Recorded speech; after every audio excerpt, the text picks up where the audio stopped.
Welcome everyone to the launch of our Passive House in Practice project. This project is funded by the Scottish Funding Council as part of their transition training funding.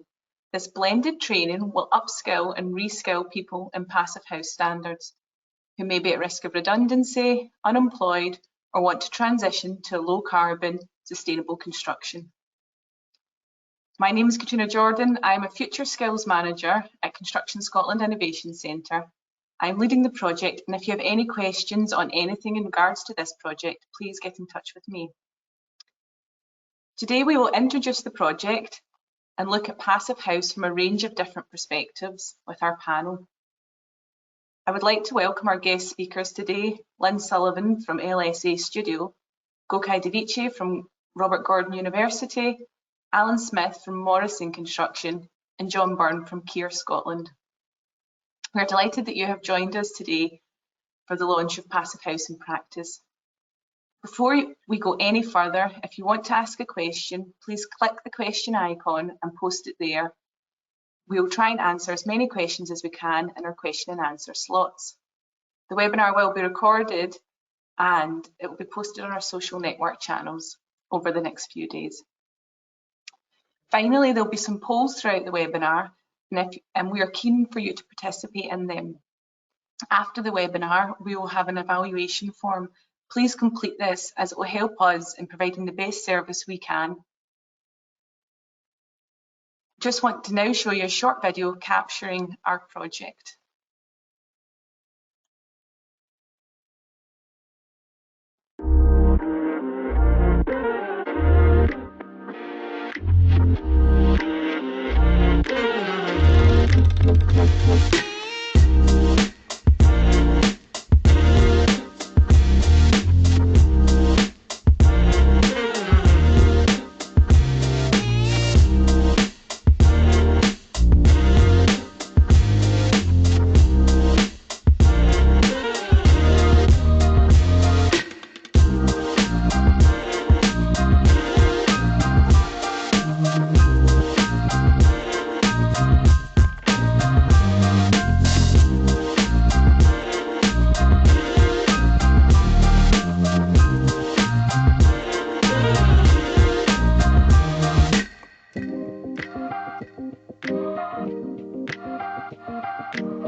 Before I hand over to Lynn, here's our first poll.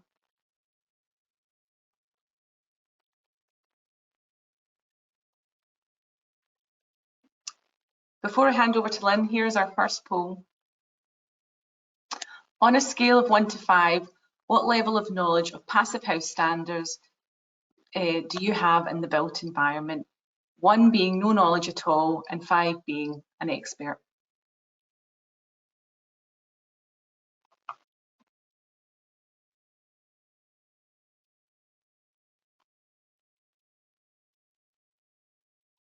So today we have a mix of a range of people coming in with level 2 and 3 knowledge, so quite a good understanding and knowledge of passive house, which is excellent. Lynn Sullivan is an architect and sits on the advisory board of Construction Scotland Innovation Centre. She co-founded Sustainable by Design, 3 finalists in the BRE sponsored UK Passive House prototype competitions, and previously practiced at ECD Architects, where she was the author and co-winner of the UK's first zero carbon housing competition. She now works as a design consultant and sits in the Construction Leadership Council's Green Construction Board and the board of the UK Passive House Trust. and until recently was also a visiting professor at Robert Gordon University. Lynn has authored and chairs a number of policy review and research projects for UK government and others. Lynn's going to kick us off by talking about Passivhaus at scale and the lessons in decarbonisation. Welcome, Lynn. Morning. Can you see that okay? Yes, perfect. So hi everyone, great to be here and very excited about this project because it connects up so many of my concerns and interests really. I think I first visited the Passivhaus building in 2008. And at that time it was very much, of niche interest, but a lot has happened in the last 12 years, or indeed 13 years. Most recently, I've been helping a bit with Scottish Government's consultations prior to their heat in buildings strategy and their zero emissions from heat stuff. But I've also been working with Climate Change Committee down south, particularly in my case for Green Construction Board. But your trajectory in Scotland is obviously quicker than ours down south, so everyone's watching very keenly up here. And I picked out a couple of things from recent both Climate Change Committee and Scottish Government publications. And this progress report highlights some of the key characteristics that they flag for the journey to decarbonisation, which I recognise as being key characteristics of Passivhaus buildings. So the one I've written there too, actually, new build standards, ultra energy efficient. I mean, it's a question of defining that, isn't it? And obviously connected with low carbon heat for the net zero agenda. And the second point was eliminating the performance gap, which we know is a problem, a wide problem, and undermines all our setting of targets and what we deliver in practice. So how to fix those? Passivhaus have actually been doing this now for 30 years, so I'm sure there are lessons to learn. The second reference is the more recent heat in buildings consultation, which I'm hoping you're all at least as familiar as I am with it.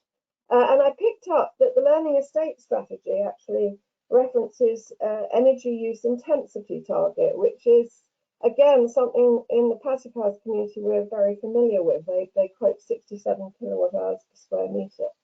And yet in sort of normal, regular building regs compliant and the metrics associated with that, we don't normally talk in those terms. But this is absolutely key. And again, Passivhaus, we have a lot to learn from Passivhaus. These are just sort of typical breakdowns of the energy loads in typical buildings, non-domestic and domestic. And it's pretty clear, and I'm sure you will know, that the predominant use of energy in buildings is used for heat. It's certainly in our context anyway, and sometimes for cooling in offices. And it's actually tackling that space heating demand that Passivhaus has been notable for. So looking at a typical current home, that's the typical amount of losses. This is energy, kilowatt hours per square metre. So that's the typical demand profile, if you like. So what we lose in energy and what we need to make up. And space heating is the big pink blob. In a typical Passivhaus, you bring that space heating right down. So that's 80% of the normal, down to 15 kilowatt hours per square metre per annum. So it's that order of magnitude, and that's going to be very helpful for our journey to net zero, not least because we have to reduce the demand in the first place to fully meet our decarbonisation. And Passivhaus conveniently provides us with a simple, non-dynamic, but quite lengthy, having done it myself, calculation tool. It's like an enormous Excel spreadsheet, and it takes into account specific location and all internal gains. It looks at potential shading and overshadowing and all that sort of stuff. So, and some of you may be familiar with this, but it's a great tool. It's cheap and it works. it works because they've been going for 30 years, and they've actually, one of the things about the culture in Passivhaus is sharing knowledge and sharing outcomes. So these, I mean, they're not saying every dwelling hits, for example, 15 kilowatt hours per square meter, but on average, and because obviously some people like it hot and some people like it cold. So the thing about tackling performance gap, it's really about the whole regime on Passivhaus is about attention to detail and making sure it does what it says on the tin. So this is in use data, and there are some key you'd say rules of thumb, but in fact, of course, it's really a checklist for detailed design. So if you can get your form compact, that's good. A world-class installation, or I can't remember what the Climate Change Committee's ones now, but yeah, absolutely as good as it can be practically. Ditto windows and doors. Basically don't have any chinks in the armour, don't have cold bridging, have a continuous air tightness, and use fresh air ventilation, preferably taking advantage of heat recovery. And of course, to make that net zero, you go to matching your loads with renewable energy and using energy saving appliances to minimize your primary energy.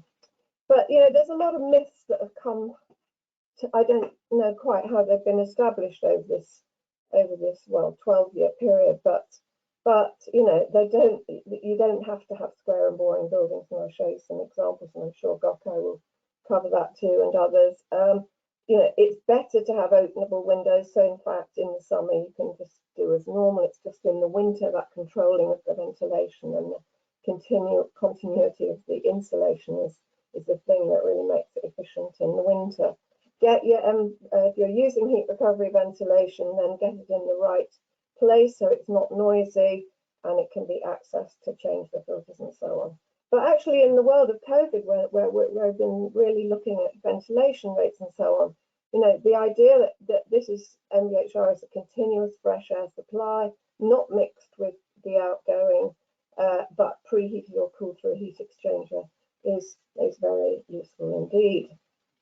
So Passivhaus at scale, yeah, over 12 years. I mean, the first architect school I believe was 2014. So the learning estate is growing, and it's proven to be very successful, and costs as pretty on a par. So we now have a secondary school at Sutton as well, and certainly with yourselves and Wales, and there's more in the pipeline. So this isn't a niche topic anymore. This is proven to work in practice, and the costs are coming down, because a lot of the initial cost was about people pricing, fear really. It was the fear of the unknown and contractor overheads, worried about the quality control involved. But you get a system going, and it's actually, you can get it right first time. And most recently, really, the Sterling Prize, the great architectural pinnacle of architectural achievement, was won by a Passivhaus scheme, social housing in Norwich last year, which I'm sure you're familiar with. My own practice did the European funded retrofit at Thamesmead, which was to Passivhaus, and there's the archetypes work at Agar Grove for London Borough of Camden, which I've been judging over the last couple of years for that National Housing Design Awards. So this is mainstream now, and these are for social housing. So they're not loony budgets or anything. So it's going pretty well. It is happening at scale. And of course, there are, the traditional methodology was always, use the calculation tool. If you can get the design right in the beginning, so Passivhaus Institute set up Passivhaus designer courses, and certainly two of my partners, when I had my practice Sustainable by Design, we had two of our partners were Passivhaus designers, and also for contractors and tradespeople certified Passivhaus. So these are certified courses. But actually, there's a heck of a lot of general interest about this issue of quality control. So someone who I know from the Pacifiers community, Thomas O'Leary, has set up these training labs, and I'm sure we've a lot to learn at Construction Innovation Centre.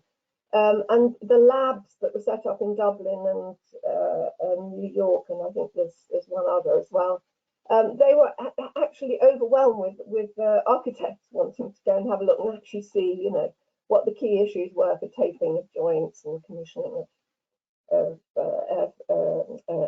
heat recovery, ventilation, and, you know, just getting down to the details. So, you know, I'm really looking forward to seeing what comes out of the Construction Scotland initiative here. So thank you very much. Thank you, Lynn. That was really great and really helpful to understand the big picture and how it affects us, and in particularly reduction in space heating, and some great examples of public buildings as well in Passivhaus. If you have any questions for Lynn, please post them and we will answer them shortly. Next up, we have Gokai Devici. Professor Gokai Devici is a chartered architect and holds a professional chair at the School of Architecture and Built Environment at Robert Gordon University. He has an international reputation for his expertise in affordable and innovative low-energy housing. His main contribution to research has been in the field of innovation, housing design, specifically relating to low-cost solutions that uses appropriate technology and building materials. His research-based practice has designed a number of innovative low-energy housing projects since 1990, including the first ever social housing project in the UK to have met Passivhaus energy certified standards. Welcome, Gokai.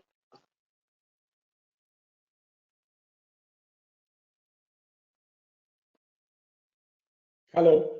Hi. I'll leave you to give us a presentation on your projects. Thank you. Thank you.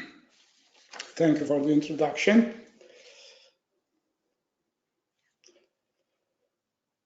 Yes, thank you very much. Is that, yeah, you can all see it? Yes, we can. Perfect. Thank you again for your introduction, and thanks everybody for your attendance. I am Gokai Devici, based at Robert Gordon University and School of Architecture, academic, but as well as practitioner since 1990. So these are the buildings that, selection of my buildings, which took Passivhaus standards, the only two of them actually put forward and achieved the Passivhaus standards, both as one-off houses and the more social and private builders. So for the next 10 minutes, I will try to cover the rationale and the main principles of the Passivhaus standards, which Lynn already really covered, so I'm going to go very quickly on those.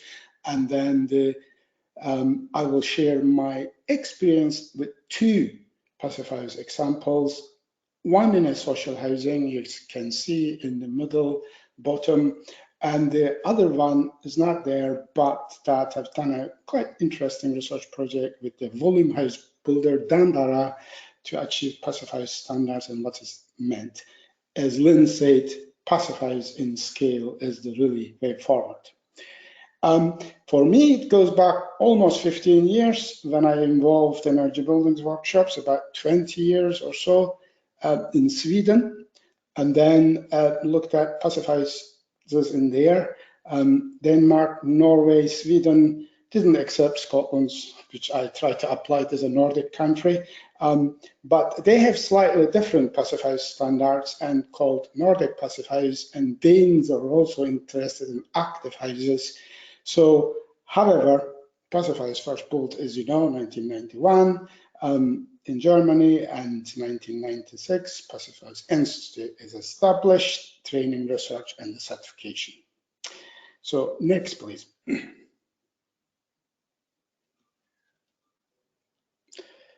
Next, please.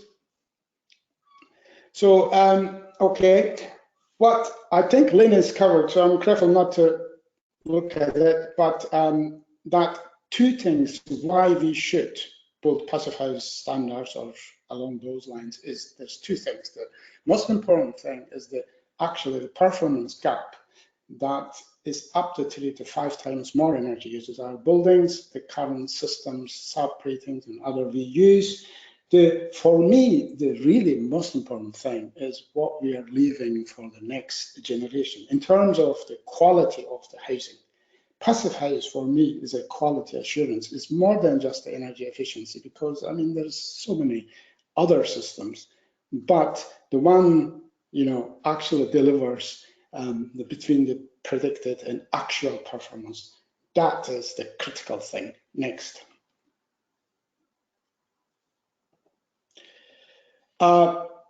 Again, simple numbers here. You're probably aware of it, so I won't repeat that, but the most critical and difficult thing is the air exchange rate, air tightness, that in practice will be challenging you. That's 0.6 or below is much better. Next.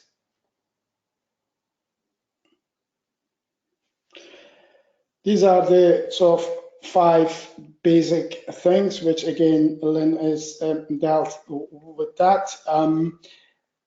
As you know, insulation, mechanical heat recovery ventilation, shading, optimum solar gains, and thermally efficient, that the fabric of the building is critical. So you will find that information everywhere else. So I won't spend too much time on that. Next, please.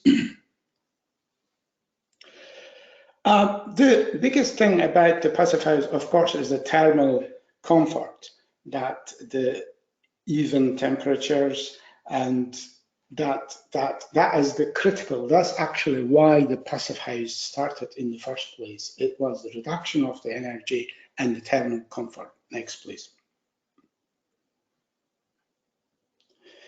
But I'm going to be also, look at critically, not just say everything is great. Yes, it is a great, but has barriers, serious barriers. For example, capital and life cycle cost, technology and user briefing, lifestyle and cultural acceptance, supply chain management, skill shortage, which we're trying to address, of course, today, health and air quality questions about that. Some of them pre-assumed, and one big question, which I'm going to share with you later on, is it too much change for the volume builders? I mean, we know that the social housing, of course, adopting it much efficiently, but if we are honest, that the 90% of the buildings built in the volume builders has not moved in scale. So that's why I put one of the projects later on that I'll show you what my experience is. Next, please. Extra costs, well, it was 50%. Trust me, when I did it first one, it was 20%, but I think it's clear now the extra cost, I'm referring to capital cost here, between 5 to 15%. I think that helped, of course, because building regulations are quite good, and the next year changes, and 2024 changes, probably as far as U-value is concerned, you wouldn't be spending much more money on that. But the additional cost is additional insulation, reducing thermal, checking air tightness, pressurization test, you need twice, probably cost you £1,000, installing triple glazing, and heat efficient recovery systems can be up to £5,000. Next, please.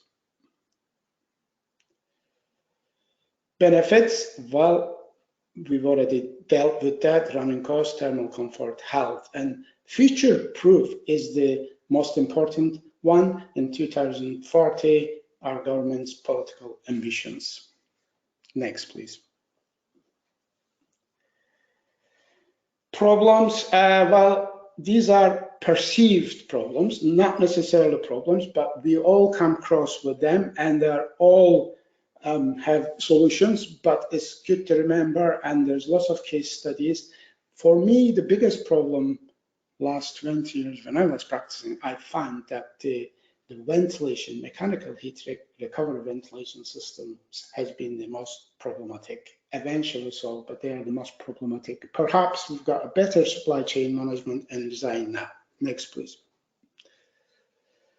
And I forgot to say, of course, that the user is critical, and particularly in social housing. I've got interesting experience on that, which I don't have the time today to share. Right, okay, I covered the sort of 5 minutes, the first stage of my talk quickly. I didn't want to repeat Lynn, but now I'm going to give you 2 examples. One is the first social housing in 2010 in Dunoon for fine homes. And the other one is the 2 houses with the privatized builder, one of the biggest privatizers, Dandara Homes in Aberdeen. So this was the initiative, first Passivhaus. There was about, although it looks like 5 units, but there's 14, 1, 2, 3, and 4 bedroom flats and houses in this. We learned a lot. It was really a hard learning curve for me. Next, please. Here is giving you a taste of construction. When you look at that, you'll realize that actually it's not much different from today's timber frame, apart from there's an I-beams, which is 300 millimeter, 12 inch thick, filled with insulation, additional 50 millimeter insulation, making sure all the cold bridges are stopped. Windows are triple glazed but insulated at the same time, and that the black line and the purple line shows air tightness and vapor barrier positions. That is really actually not as difficult or complex you think. That all you need is a stronger, good envelope, properly built. The critical thing, of course, the tailings around the window, service entrances, and our other places. And you have to make sure that your insulation values will meet the Passivhaus standards, and in fact, beyond. And biggest problem, of course, how do you stop the cold bridging, which you won't really see. Now, next. Here is some earlier example. I was so nervous in the bottom left. Actually, these are all prefabricated panels arrived to the site, but I asked the supplier to leave the last section on the bottom left empty so I can fill it with my hand, just in case I might have a cold bridge. I didn't need to worry. The first reading was well below 0.6, 0.3. I had to buy a bottle of whiskey for the joiner, but that was another matter. So the important thing was really the first time, and you can do it. It was just that site management, talking to everybody, what we're trying to achieve, and making sure electricians, plumbers, everybody else talks with each other. Next, please. Right, second one, of course, much more challenging. As I said to you, as Lynn mentioned, passive housing scale. Right, 90% of our housing built the volume mass house builders. If they don't move into it, doing a couple of pacifiers here or there will not actually help towards the 2040. So this is a research project, again, funded by Construction Scotland Innovation Centre, and we want to demonstrate that, and we want to learn about what will happen. Next, please. How this will work. Right. The hypothesis was, can Passivhaus standard houses can be rolled out to the volume housing market? So what I've done, I've asked Dandara to give me most difficult house types, because it's easy to do the simple boxes. Most difficult, which it has dormer windows, roofs, junctions, connections, and we will see what it would take, what we will learn, if there are pre-assumptions in terms of cost, supply chain, everything else, sailing and valuation will work out or not. This is an 18 months project. Thank you. Next, please. This vicious circle of energy, I'm sure you know, everybody blames, builder says we will do it because the valuation we can get. People says, yeah, I would love to pay it, but the bank won't give me any money. This vicious circle is still going on. Next, please. Right, these are the two house types. You can see it. They are 3-bedroom house. You can see the dormers and complicated roof. As I said, I've done that deliberately because as orientation as well, because if we can achieve in a difficult one, it is straightforward for that. Next, please. I'm sorry, I have to go through this fast, but I'm sure in the YouTube you will read it, have the time, because they will be sent it to you. So I had many research questions about what additional services time to conventional house building, the impact on the existing house design, the structural engineer's role reduction, that is critical, and utilization of BIM, site-specific data, and issues with mechanical ventilation here. And the compare the Pacifiers QS standards with a normal house. Next, please. Next, please, because we already saw in that this is Pacifiers calculation sheet. So first thing I did, look at the insulation thickness values to give it to me without understanding the volume house operations, what is realistic, where the maximum insulation will go, roof, floor, or under the floor. So I made a calculation Excel sheet showing the options and started from that point. Next, please. And these are the final details developed. I know that you may not be able to see it, but on your own time, you can have a look at it. You can see the differences. Basically, frame from going up 140 to 1.8 plus 25 millimeter internal insulation. Next, please. This is the most difficult bit, that the PSI values, that we needed 24 number, which is done by the Passivhaus certifier, not the designer. They are two different things. I have a connection on the Sweden, which had a look at it, and that was critical. 24 junction of the buildings had to be done. Next, please.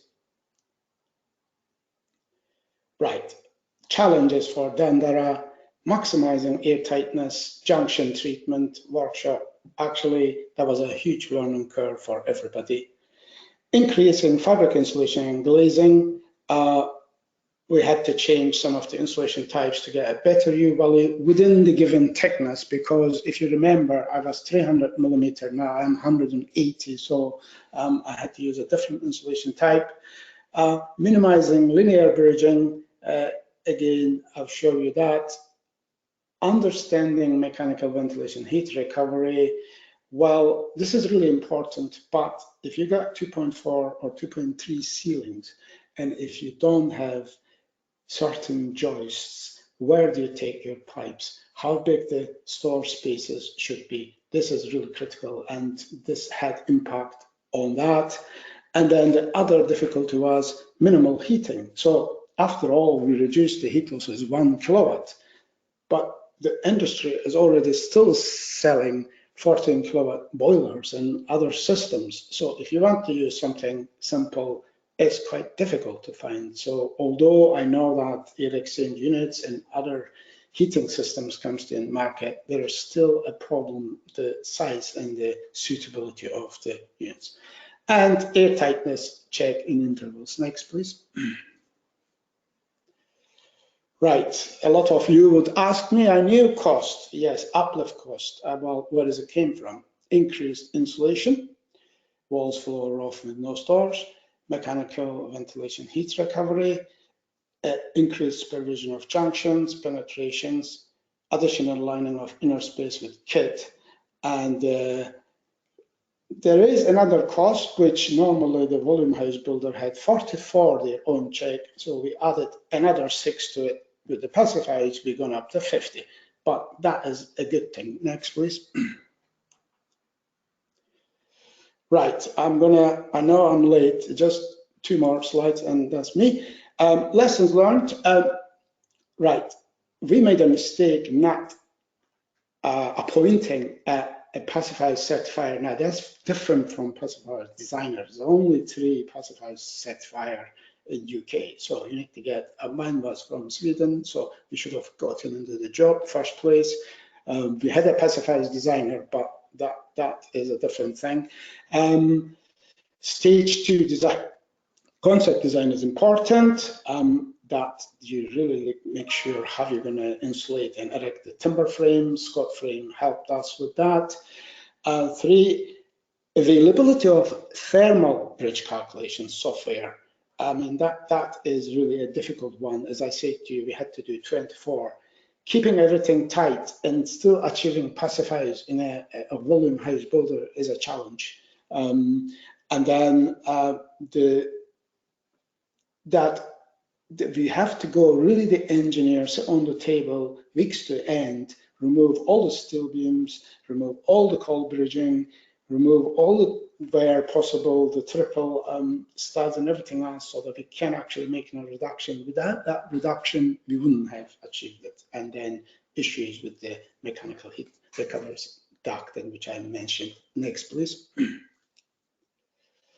Right, my final, you'd like to know, and the last one. So the biggest thing, well, why PH houses are not valued a higher price than the property? I think that is the crack of it. If we can actually get by the valuation surveyors or the banks that actually it is what it is, then perhaps that the builder will be less reluctant and take that route. So that's a simple catch, you know, that we have to be recognized. Funders, providers, valuation surveyors, and house builders. I mean, this can save you thousands. Thank you. Thanks, Gokai. That was really an excellent presentation and telling us about Passivhaus and what it is, and also to understand the principles into practice, and in particular the Dundara project, looking at the volume housing market. So I'm sure there'll be a lot of questions for you later on, and also for Lynn.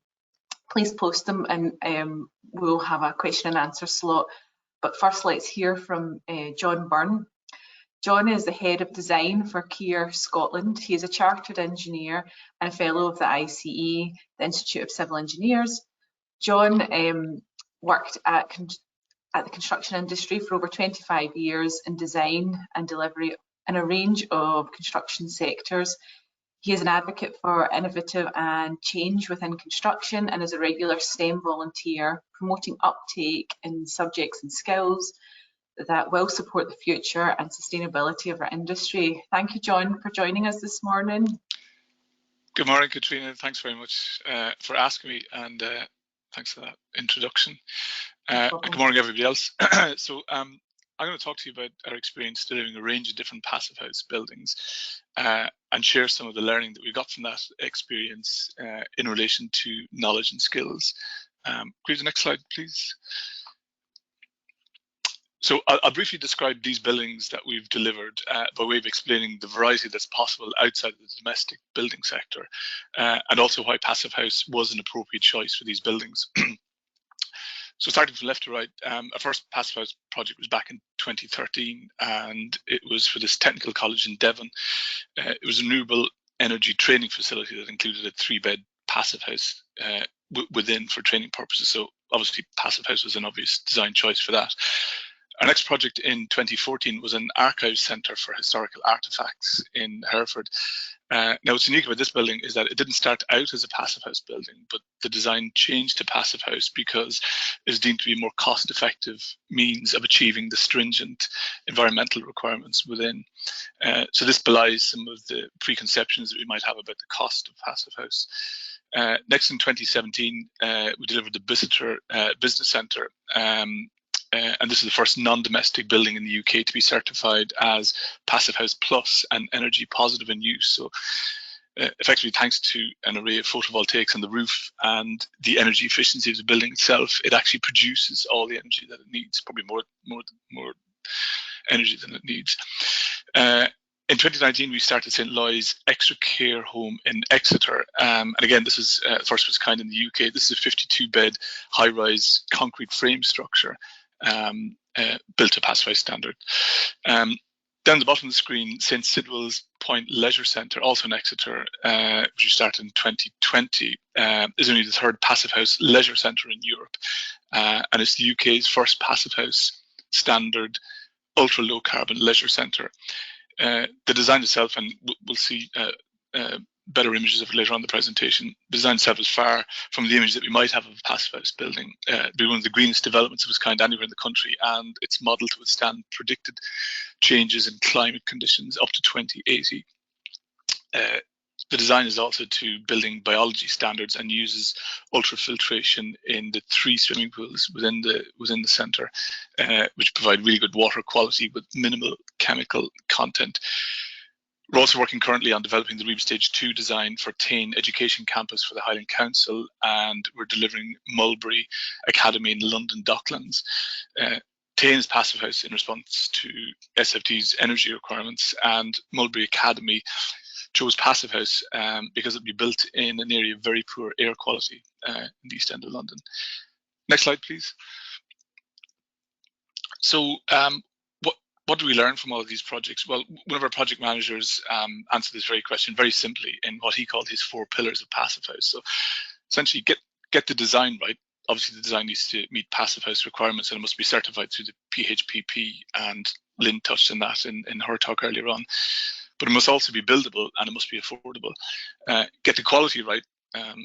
This is obviously hugely important, and Goke mentioned a minute ago the bit reference to the fact that Passivhaus is essentially a quality assurance standard as well as an energy efficiency one.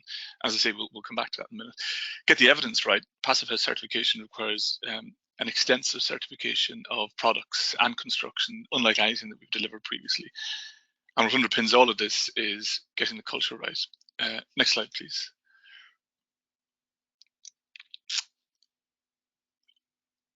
Again, Gokai touched on the performance gap earlier on when we spoke about predicted versus actual in terms of building energy needs. And the buildings that we design regularly exceed the energy demands that they're actually designed to achieve. And of course, quality issues in construction are well documented. Now, this performance gap may be the fault of how buildings are designed, and maybe because of how buildings are constructed, and maybe because of how they're operated. It might be a mixture of all of the above. As Einstein said, we can't solve our problems with the same thinking that we used to create them. So essentially what's needed is a cultural shift, a recalibration of quality standards. Passivhaus demands this cultural change from clients and designers and contractors and supply chain alike. What we must do is demystify Passivhaus through sharing experiences like we're doing today, and like through the training offered by CSIC, and raising awareness on what's possible and what's required through Passivhaus will also work towards improving quality standards significantly and reducing the premium in cost and program that we currently associate with Passivhaus. Again, that 25% down to 5% increase that Gokai referred to earlier on. Next slide, please. So quality and safety are frequently considered together, and yet safety is more regulated. Those of us working in construction for any length of time will attest to the fact that it's a safer industry to work in now than it was even 10 years ago. Because essentially the implications, both from the point of view of legislation and morally, of doing what we do unsafely are enormous and well understood. In terms of safety, we've well-established training and certification to demonstrate an individual's qualification and competence to carry out any task, whether it's designing a beam or driving a forklift. Quality needs to be raised to the same standards of expectation and competence. The image on the left here is a mock-up of a section of a facade prepared initially to test the installation sequence and air tightness in a particular junction. This mock-up is from the induction room from our St. Sidwell's project office, and the induction concentrates equally on quality and safety on the project. The project also has regular workshops and refamiliarization training from all operatives. Goke touched on this earlier on when we spoke about talking to everybody on site and what we're trying to achieve. That project has, as I say, regular workshops, training for all new pieces of work, new operatives arriving on site. Importantly, operatives are not just told what to do or how to do something, but why they're doing it. So the principles of airtightness, insulation, cold bridging, all of these aspects are explained in the context of the overall project as well as specific application in a particular location. And this informs and engages the workforce and gains a buy-in and a shared responsibility for achieving the required passive house quality standards. Also, in engendering a no-blame culture is hugely important, and what it does is it encourages exposure of snags or incidents that, if covered up, would have a significant impact further down the line, particularly on achieving the likes of airtightness. Passivhaus effectively allows tradespeople to take pride in what they do. The image on the right there is a social media post from one of the ground workers working on the same project, effectively bragging about what they had achieved on site. Next slide, please. So Passivhaus in delivery is essentially all about rigorous attention to detail, meticulous quality control, and extensive evidence management. This means that the team as a whole need to be invested in achieving Passivhaus accreditation from the outset. Every construction operation needs to be planned in advance, and specific quality hold points identified, witnessed, validated, and documented. The image on the right here shows the 16 hold points associated with casting a pile cap, including photographs there on the right hand side of the delivery ticket proving that the correct insulation was bought, procured, delivered, and installed. Final slide, please, Katrina. So, in summary, we need upskilling of our design and delivery teams, and we need familiarization. We also need new competencies. We now have Passivhaus compliance champions, Passivhaus evidence managers, airtightness managers, and as you know, competence comes from skills, training, experience, and knowledge. So, attending events like today's and getting involved in the training offered by CSIC will all work towards raising awareness and raising this competence. And of course, delivering projects itself is a huge learning experience. The one thing we would say is your first Passivhaus project will be the most difficult. You'll become expert after that. That's everything I have to say on the subject. Thanks, John. That was really excellent, really interesting. I really liked your sort of 4 or 5 points. You know, get the design right, the quality, evidence, and that cultural change. Really important, and raising awareness. And both yourself and Gokai have both picked up on something that's really key and important in the construction industry, built environment, is that collaboration and communication. Before we open up our question and answers, we've just got our second poll. So where within the built environment do you feel that Passivhaus upskilling is most required? In the construction, design, policy and standards, or within building services?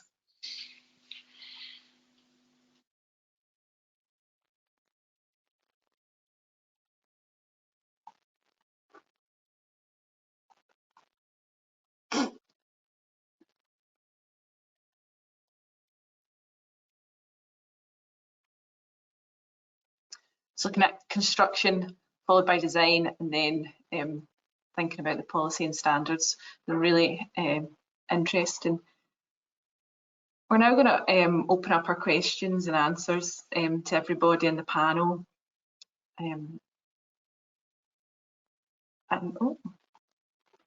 We have a couple of questions that have just come in. John, do you want to turn your camera on as well? That'd be great. Thank you. So the first questions actually come in. So, which actually, Alan, it might be something that you might want to pick up on, even though you've not done your presentation yet. But what do you see as the biggest hurdle in applying Passivhaus standards to large-scale projects like schools, when having to comply with specific school standards? And maybe, I don't know if John as well, or maybe Alan, do you want to? Yeah, absolutely. Yeah, so we've been involved. I'll come to it in the presentation. We've been involved in an early year centre, and we're working in primary schools at the moment. And I would say, in terms of specific school standards, there's probably no hurdle at all in terms of how the school functions and how it works. I think the only difference would potentially be the form, and the form of the building might have to be slightly tightened up compared to what some traditional schools might be like in terms of the design of that. But in terms of the functionality of the school, I would say no impact whatsoever. I think the only shift will be in terms of the regulation compliance, and then the cost as well is obviously the biggest hurdle that we are sort of working towards at the moment. Excellent, thank you. That's really interesting, and it's good. That's good to know as well. The next question that's come in is, are you seeing the same issues, costs associated with non-residential commercial developments striving for passive house? I don't know if maybe Gokai or John want to pick up on that question. So I know Gokai, you've talked about costs. Yeah. Hello. I think it's better that John can answer that, but I think is very much of a difference is really because I think that the same specification enhancement will be applicable to both buildings. So maybe I'll let my experience, I'll let the John speak. Yeah, it is a contentious topic in Passive House. You know, does Passive House cost more, and how much more, and why should it cost more? And there's different ways of looking at that. One of the projects we looked at earlier on, it was chosen as Passive House because that was deemed to be the more cost-effective way of achieving the stringent requirements required within the building. However, on a project-by-project comparison, it would be disingenuous to say that 400 mil of insulation costs the same as 200 mil. It doesn't. One costs more than the other. A triple glazed window that you got to import from Austria is going to cost more than a double glazed one that can be manufactured, down the road. So elements of the build will certainly be bigger. We will eventually get to the stage where it won't cost us more to build stuff carefully and to put more attention into the quality of what we build. It does currently because it requires all those additional resources that I spoke about earlier on. It's taking us longer to do stuff properly and to the exacting quality requirements of Passive House. That will eventually taper out, but product by product comparison, more insulation will cost more than less insulation. Triple glazing will cost more than double glazing. So there's different bands of cost increase, which is why I guess the 5% to 25% cost increase that Gokai spoke about is probably understandable as a range. Yeah, I think that's a really good point. And sorry, yeah. But can I add something to that very quickly? I think what happened, we earlier on made a mistake of the idea was that we will save money, i.e. we will actually minimize the heating system for 1 kilowatt. So instead of spending £5,000 in the heating system, maybe for £1,000 and other £4,000 in height, we just go everywhere else. But we end up actually spending the same amount or more money for the heating system, so that the logic is disappeared.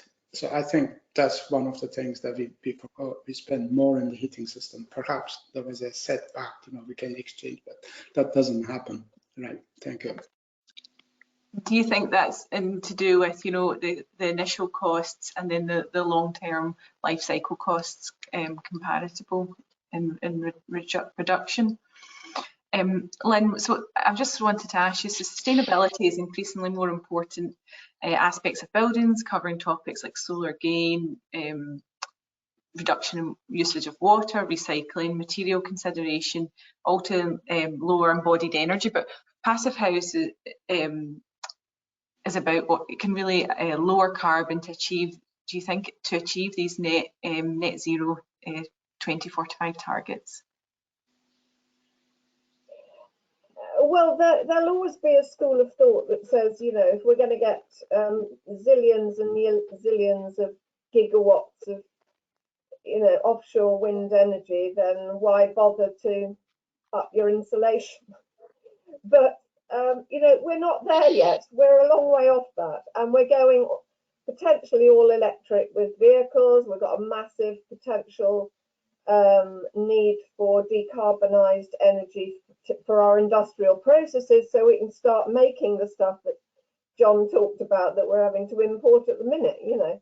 So my short response to that is, you know, it's actually about quality build, it's build to last, and it's about human comfort, as well as managing the amount of energy that you need to run your building, so that, you know, so that you can be comfortable, but it's not going to cost you a fortune short or longer term. So you know, we're looking at the bigger picture here, which is the whole context of this. You know, what is the kind of building we need to be making, or indeed renovating, to meet our net zero targets? And energy demand, reducing energy demand has to be the first step, because we've got a long way to go on our limitless renewable energy. Sorry, did that answer your question? Yeah, I think it did. Thanks, Lynn. That was really helpful. And we'll come back to the question and answers later on. We'll just we're going to move on just now, and we'll come back to questions. But thanks everyone just now. So we've had already some great insights into the benefits of Passivhaus this morning, such as the wider impact on the reduction of carbon, and how Passivhaus is a way to achieve low carbon buildings, driving the way we construct buildings with care. So what can Construction Scotland Innovation Centre do to support this movement on a large scale? From April until August, we'll be offering a range of funded blended learning training courses in Passivhaus. We have up to 600 places, 500 online and 100 face-to-face available. The types of training we will offer will range from an introduction to Passivhaus, Passivhaus principles, Passivhaus contractor training, which can lead on to the tradesperson certified Passivhaus, and also practical face-to-face training, all at the Innovation Centre. The practical face-to-face training will be at the Innovation Centre near Hamilton, where we're currently developing 4 different rig types. In addition to this, we'll be offering online learning modules. These will be interactive modules that can be completed anytime, anywhere, covering areas such as principles in Passivhaus, Passivhaus fundamentals, Passivhaus in practice, with topics such as benefits to the environment, society and the building industry. The practical training will also allow us to demonstrate Passivhaus airflow, potential risk of coal bridging and how to prevent this, all demonstrated through augmented reality. We will also hold monthly mini-series sessions covering a different subject in Passivhaus each month, from technical aspects to theoretical, so please look out for them. It's just to give you a range of what we have on offer. We also, which has just been posted in the chat, is how to sign up for your note of interest, when then we can signpost you to the correct course for you. We now have Alan Smith, who's going to talk to us about the benefits of undertaking the Passivhaus training. Alan is a senior design manager at Morrison Construction. Alan has a background as a chartered architect of 10 years and subsequently project manager before joining Morrison Construction. Alan has worked extensively within the education sector for over 15 years on several high-profile projects across Scotland. Alan has a keen interest in exploring innovative techniques and processes that add value to projects, and in particular focus on low energy and Passivhaus. I'll leave it to you, Alan. Thanks. Okay, thank you very much. So I think my slide has come up on the screen, is that correct? Yes, we can see it. Perfect. Great. Thanks. So I'm going to just talk about the benefits of Passivhaus training in relation to from a contractor's perspective. So just going back, just very briefly. So a couple of years ago, in response to the climate emergency and the 2045 targets, we set up a low carbon steering group, and in that period we've sent a number of employees through the Passivhaus Institute Passivhaus tradesperson course, which has been talked about today. And that's been a broad range of employees from the commercial staff to the design staff to our site staff as well, just to get that full through company experience.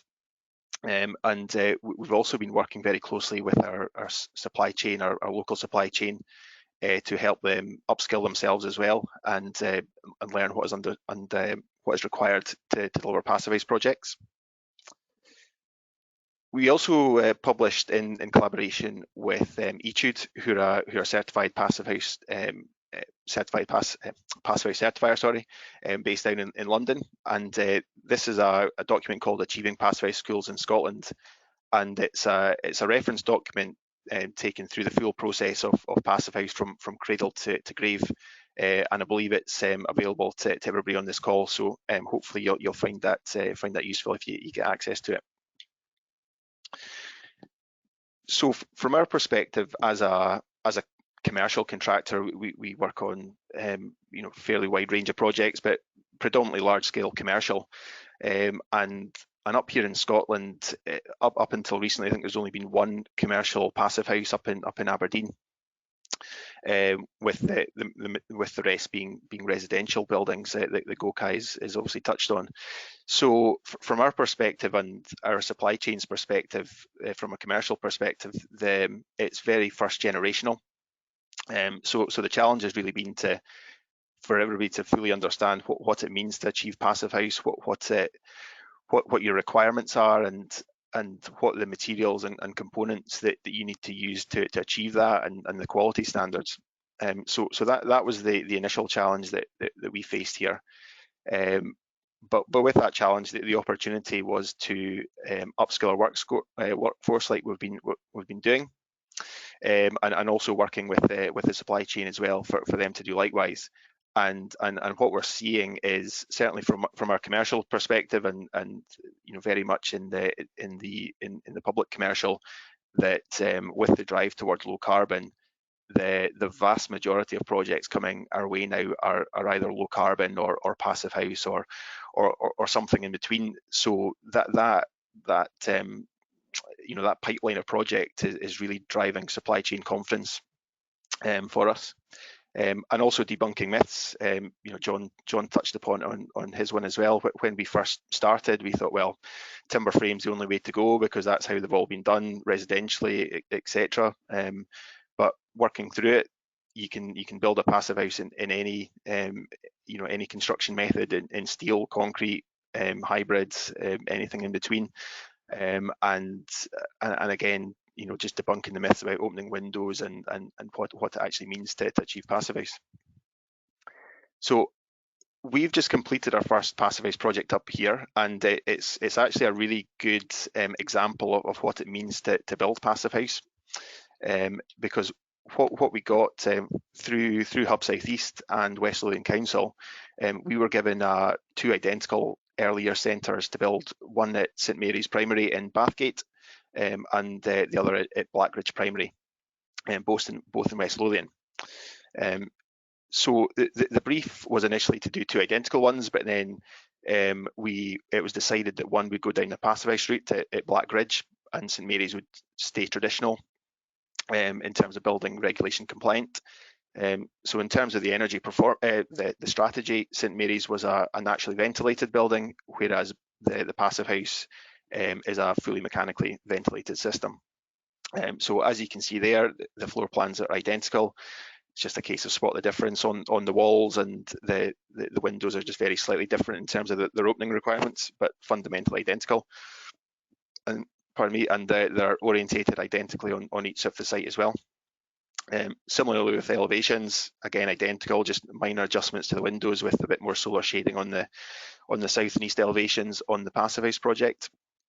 But in terms of the build-ups then, so the roof, the structural system was identical. It was an I-joist, but you can see on the left that the U value for the Passivhaus was significantly improved over the traditional. So it was just an up spec in the insulation that went in there. The walls, there was a big difference. We had to use an I-joist in there to get the depth for the insulation, whereas compared to a standard stud for the St Mary's project. and the detail on the left of the Passivhaus looks very similar to Gokai's Dunoon development, so I'm pleased that they look very similar. The floor as well, so there was 4 times the amount of insulation in the floor to get the required U value. So again, there was a big change in the insulation there.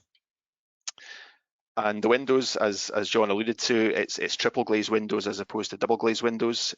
So we had to get the windows over from Germany. So there was quite a big difference in the performance of the windows. But the big one really was the change in air tightness. In the traditional building, you would normally expect to get an air tightness of between 3 and 5 meters cubed per hour per meter squared, just as standard using standard detailing. But in the Passivhaus project, it's a slightly different calculation. That they use air changes an hour. It's less than 0.6, but the comparable rate for that is on Blackridge was about 0.9 meters cubed per hour per meter squared. So that was a significant jump down from the requirements that you need to do in a traditional building. So we completed both buildings a couple of months ago, and we got the certification for Blackridge last month. So we're really pleased with that. So just picking up on a couple of points, and really John's covered these in his slide, so I'll not dwell too much on these, but the integration and the quality processes, there just needed to be a lot more focus on capturing detailing, capturing your processes you went along, lot of photography to send over to the Passivhaus certifier.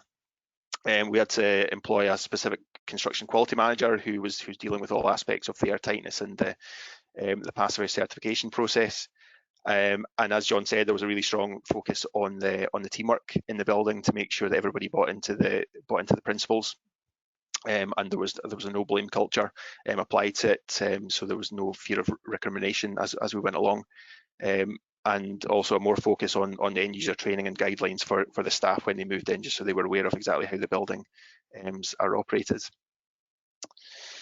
So upskilling, we took the timber frame contractor Flemings on the training course with us, and we worked through that together collectively. But what we found on the groundworks, for example, in our training course, was that any gap over 3 millimeters is deemed as a fairly significant thermal bridge from a Passivhaus requirement. And when they were being installed, that there was areas of gaps that were more than the 3 mil. So that there had to be an element of taking insulation out, redoing it again, foaming some joints, etc. But that was a real benefit of going through the training for us, that we were able to identify these issues right at the start and be able to rectify them before it went too far down the line. And now, as John had showed on his slides, we're using sample panels in the site cabins and pre-construction to make sure that all subcontractors and designers and ourselves are fully aware of the quality requirements as we go along. And also the additional enhanced testing and hold points to make sure that we're obviously getting the right quality as we go along. So just finishing up on my slide then. So this is a quote from Sir Dave Brailsford from Team Sky or British Cycling, who talked about the benefits of marginal gains, where just applying a 1% improvement across the entire range of the process leads to significant gains. And to us, that's really what Passivhaus is. It's not one huge change in the way we do things. It's not a radical shift. It's just focusing on all aspects from the design to the procurement to the site install quality. And I think as the poll picked up on as well, the regulations as well, they've got a part to play in constantly improving. So collectively, those marginal gains across that entire process leads to the quality requirements and the performance that you get from a Passivhaus. So our message is really that it's not a significant jump. It's just very much a tightening and improving of what we're already doing. And that's me. Thank you very much. Thanks so much, Alan. That was really great, and it's really interesting to see the comparison between two projects, the very similar designs, but also the differences. So thank you very much for that. Thank you. We're just about to open our kind of final question and answer session, but we have our last poll as well. So what areas of Passive House training would you most value to you, your business? An introduction to Passive House and principles, use of the Passive House planning package software, contractor training, or practical training?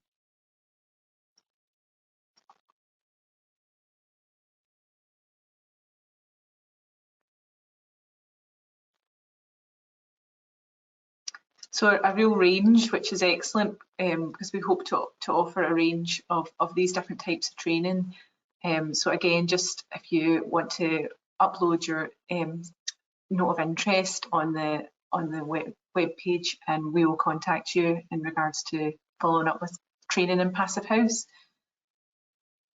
We've had quite a few questions posted in the chat over the past sort of 10-15 minutes. So we'll just take a look at those. The first one being, how is fresh air introduced for well-being? i.e., can windows open, and if so, does this impact the Passive House ethos of airtightness? So I think someone did mention open. Was it Lynn? Did you talk about you can open, you know, that sort of mist busting, but you can not mist, but you can open windows.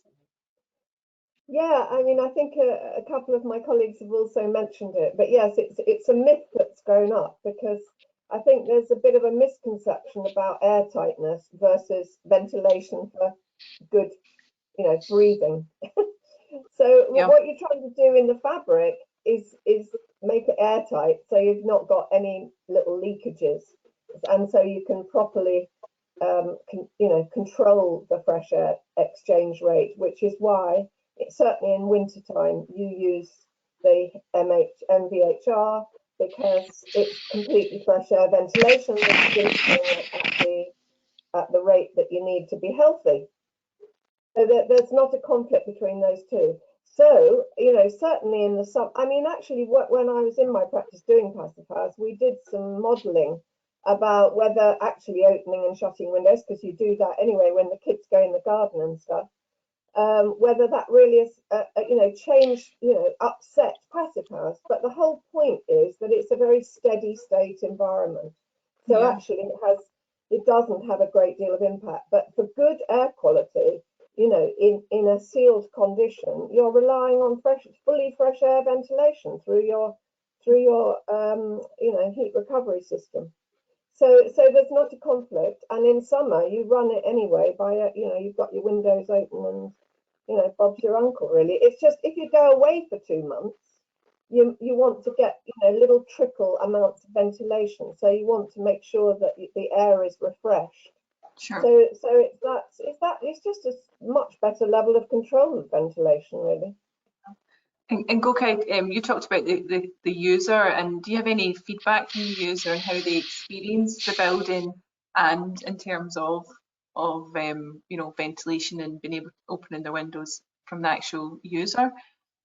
Well, obviously users have habits. Some people like to sleep their windows open and other issues, but this is very limited, very cold months of the month. And as Lynn said, if the air quality is fresh and the mechanical heat recovery ventilation looked after, then there is no need. Remember, the Passive House windows doesn't have permavents, but you can open them, so there's no confusion in there. In the summer months you can open, if you like, you can open them. All it is, you still got a very good insulated body, but your heating bills will be a bit higher. So that's as simple as that. So there's no contradiction between the two. But in the very cold months, you don't need it because the fresh air is coming to you. It's more of a, I believe, habit rather than a change culture, rather than actually something to do with Passive House. Great, thank you. Alan, there's a question that came in earlier, and I was just wondering, one of the questions is, do you need to be certified to work on a Passive House project? Probably no is the short answer. I think from a design perspective, you would want a certified designer to be working on the project, to work through the PHPP model and guide the process there. But from a contractor's perspective, no is the very short answer. The subcontractors wouldn't need it. It would be good for them to have that understanding, and as I alluded to, the tradesperson course that we went on was very helpful to us in terms of understanding and identifying those quality issues that came up on site. But no, from a construction perspective, you don't. You need certified components, but you don't personally need to be certified, although it would obviously be good if you were. Excellent, thank you. There's another question that's asking about would there be an exam and a sort of formal assessment accreditation within the courses? So because we're offering a range of different Passivhaus training options, some will just be a kind of certificate, but also there'll be, with the tradesperson course, there'll be an option to carry out the certified exam. So hopefully that answers that question. Another questions came in due to the difference in weather. What is the difference in Passivhaus design in England rather than Scotland? Yes, Kokai. Right, I'll try to answer that one. Now, Okay. I articulated that orientation, attitude, and location are different things. So our initial assessment indicates that orientation does not influence compliance with the heating load. So, however, location has considerable effect with the possible site in southern regions complying with space heating demand. So, what I'm really trying to say, there's two ways that you can achieve the Passivhaus with heating demand heating.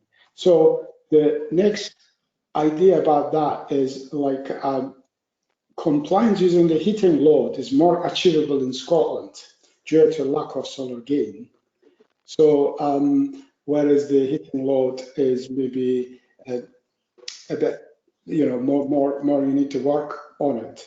So that's really basically it. The orientation and location are different things. And when you're doing, say, semi-detached or attached houses, you put the whole houses together towards the energy calculation. So you don't do single buildings. That helps you to achieve the Passivhaus requirements easier, if it makes sense. So looking south, north, east doesn't matter, but a different location, it does matter. And maybe you need to think which way best. I think the heating load is a better and easier to achieve in Scotland, in my opinion.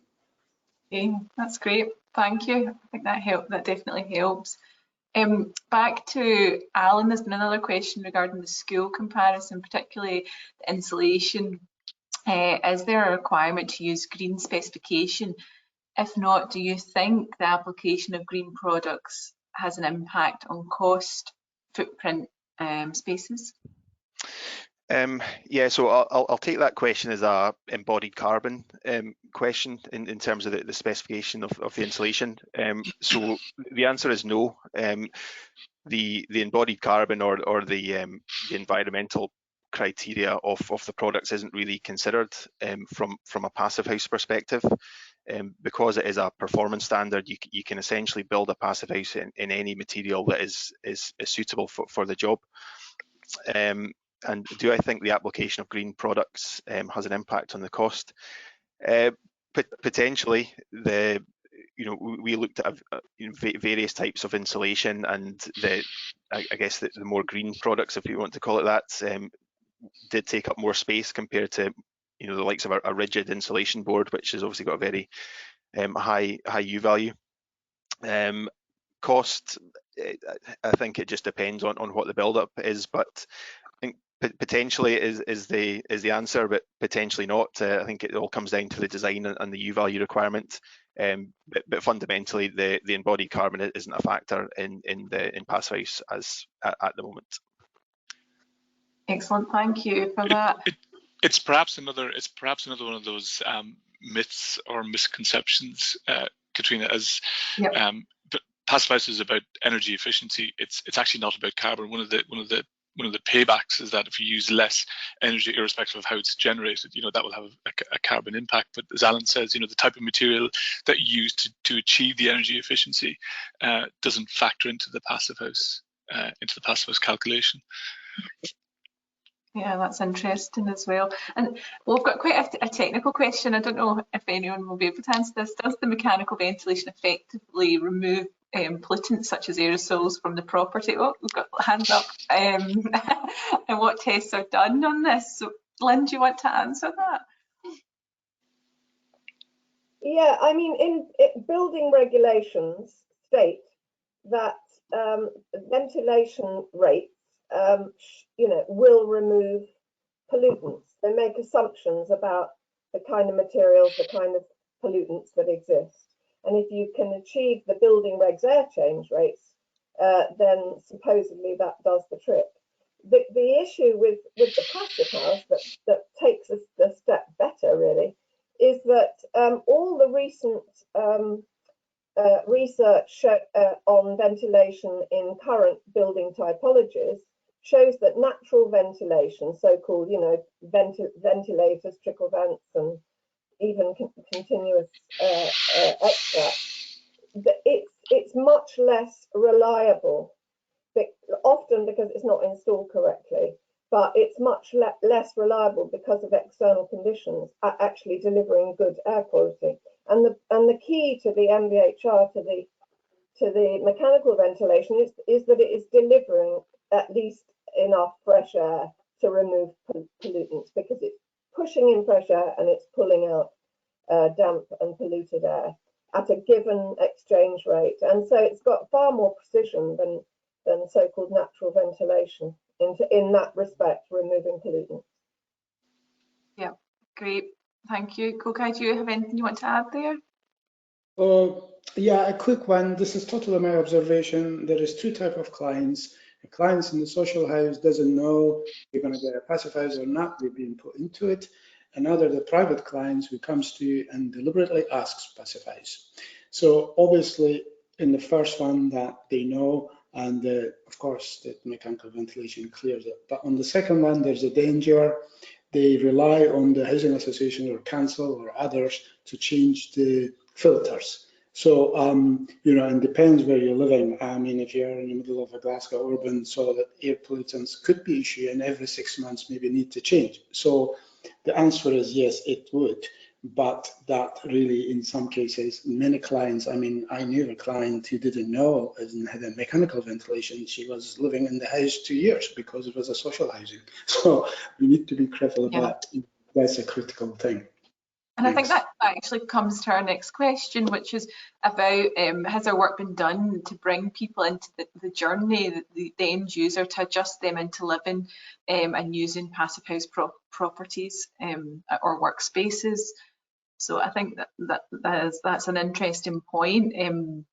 John, do you have any thoughts around that at all?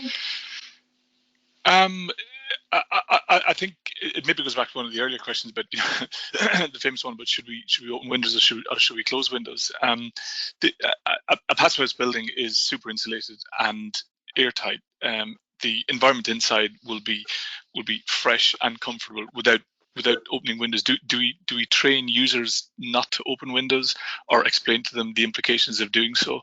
I guess the answer to that should be yes.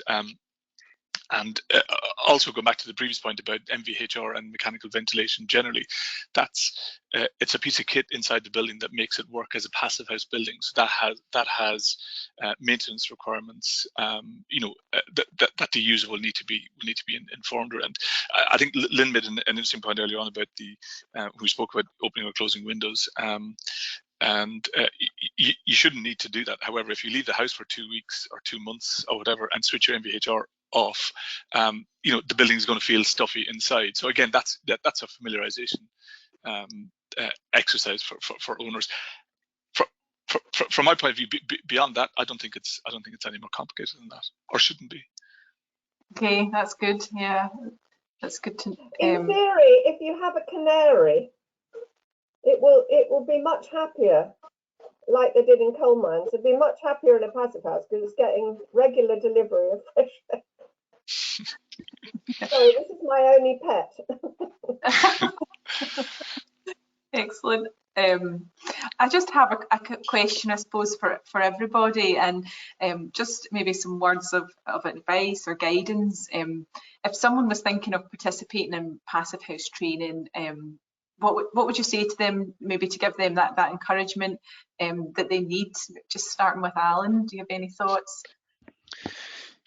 Yes, as I alluded to in the presentation, we are, as a contractor, we are seeing a huge number of projects now coming online as Passivhaus or low carbon, and with the building regulations continually getting tightened up, the building regulations will almost be Passivhaus standards in a few years' time anyway. So this is the way the industry is going, whether it's called Passivhaus or something very similar in the near future.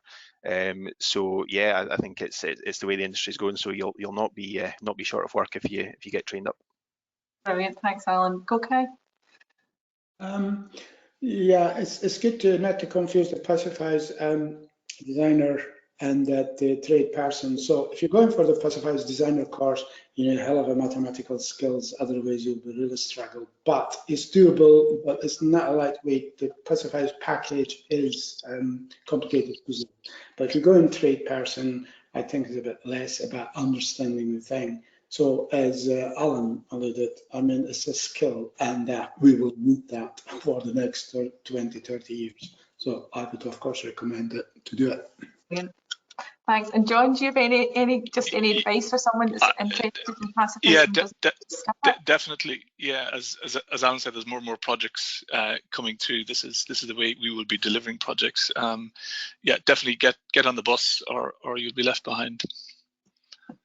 And finally, from yourself, Lynn? Well, nothing really much to add. I really agree with Alan's comments, but I come back to one of my slides. I showed, the Passivhaus labs, which I hope will be you'll go even better than those. But the amount of interest that it attracted from all parts of the construction community, starting with designers as well. Just to get back to that, the essential kind of quality of detailing and how it all fits together. I mean, that's what you have to sort of relearn with Passivhaus. I think that's tremendously exciting, and I think you'll be inundated, hopefully, with face masks or not. That's brilliant. Thank you so much. We've had a lot of questions come through, and we'll try and answer them and follow those questions up that we haven't been able to answer this morning. I just want to really thank everybody for taking part this morning. Again, just to reiterate, please sign up your note of interest on the website, which has been uploaded in the chat. We will then follow up with you to find out which type of training is suitable for you and your company and how to get involved. Thank you to everyone for joining this morning. Thank you to the panellists in supporting the Passivhaus in Practice project. We hope this project will have the desired impact, that is to work towards a zero carbon built environment.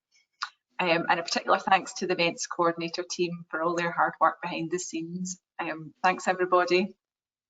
Bye. Thank you. Thank you. Bye.